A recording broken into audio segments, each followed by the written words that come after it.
Geopolitics में कोई भी देश किसी का ना तो दोस्त होता है और ना ही दुश्मन। सबसे पहले अपने हित देखे जाते हैं और फिर उनको पूरा करने के लिए देशों का साथ लिया जाता है। यह बात जब भी मैं कहता हूं तो कुछ भाई लोग कमेंट करते हैं कि दोस्ती दोस्ती होती है और वो हमेशा रहती है। लेकिन आज मैं आपको जो खबर देने वाला हूं वो एक बार फिर मेरी बात को सही साबित करने वाली है। तो चलिए इस खबर को जानते हैं।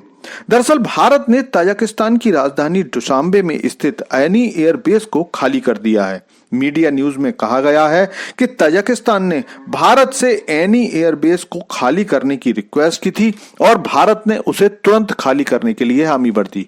यह वही एयरबेस है जो भारत 2005 से संभाल रहा था और 2021 में जब अफगानिस्तान में तालिबान की सरकार बनी थी तो भारत ने अपने नागरिकों को इसी एनी एयरबेस से निकासी दी थी। यह एयरबेस पाकिस्तान के लिए सिर का दर्द बना हुआ था क्योंकि इस एयरबेस से पाकिस्तान की दूरी 600-650 किलोमीटर है, जबकि राजधानी इस्लामाबाद केवल 1000 किलोमीटर दूर है। लेकिन क्या कोई देश इतनी आसानी से अपना एयरबेस छोड़ सकता है, जबकि भारत जानता है कि इस एयरबेस की वजह से पाकिस्तान को दो तरफ से घेरा जा सकता था। तो इसका जवाब यह है कि ऐसा तभी हो सकता है जब भारत को उससे बेहतर और उससे भी ज्यादा नजदीक कोई ऑप्शन मिल जाए। और हां, यह सच है कि भारत को एनी एयरबेस से भी ज्यादा अच्छी लोकेशन पर अब अपना एयरबेस बनाने की जगह मिल चुकी है। दरअसल भारत जल्दी ही अमेरिका और पाकिस्तान की आंख का सबसे बड़ा कांटा बने बगराम एयरबेस का एक्सेस लेने वाला है। ये खबर भारत के लिए जितनी ज्यादा बड़ी खुशखबरी है, पाकिस्तान और अमेरिका के लिए उतनी ही बड़ी मातम की खबर है, क्योंकि अफगानिस्तान का यही बगराम एयरबेस पिछले 1-1.5 महीने से एशिया का सबसे हॉट पॉइंट बना हुआ है। जिन लोगों ने बगराम एयरबेस के बारे में नहीं सुना तो बता दूं कि अफगानिस्तान का ये एयरबेस पहले अमेरिकी सेना के कब्जे में था और अमेरिका या यूरोप से आने वाला अफगानिस्तान का एयर ट्रैफिक इसी एयरपोर्ट पर आता था।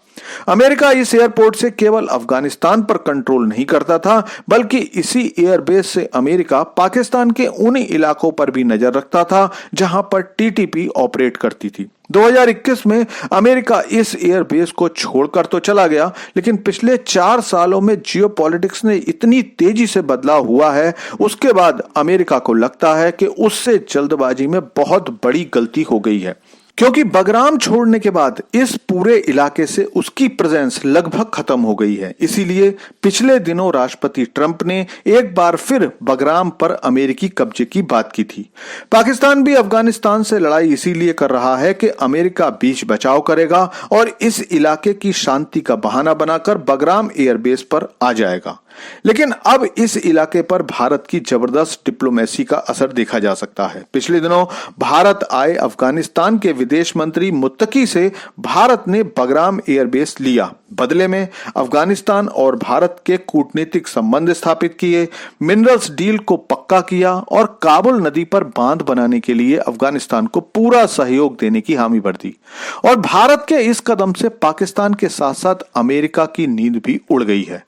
भारत के इस कदम में भारत का साथ दिया चीन, ईरान और रूस ने, क्योंकि इनमें से कोई भी देश नहीं चाहता कि एक बार फिर अमेरिका उनके सिर पर आकर बैठ जाए और इस इलाके को डिस्टर्ब करे।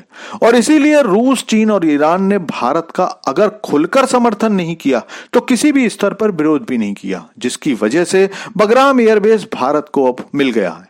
लेकिन सवाल उठता है कि भला बगराम एयरबेस तालिबान ने भारत को दिया ही क्यों है?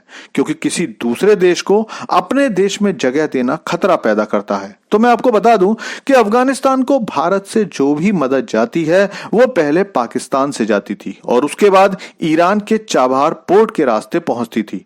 अमेरिका ने पिछले दिनों फिर से चाबहार पोर्ट पर भारत को दी हुई छूट खत्म कर दी है और उसे इस्तेमाल करने पर रोक लगा दी है, जिसके बाद अब बगराम एयरबेस मिलने के बाद भारत सीधे हवाई जहाज से मदद पहुंचा सकता है, वो चाहे खाने का सामान हो, मेडिकल सामग्री हो या पाकिस्तान को ठोकने के लिए हथियार हो।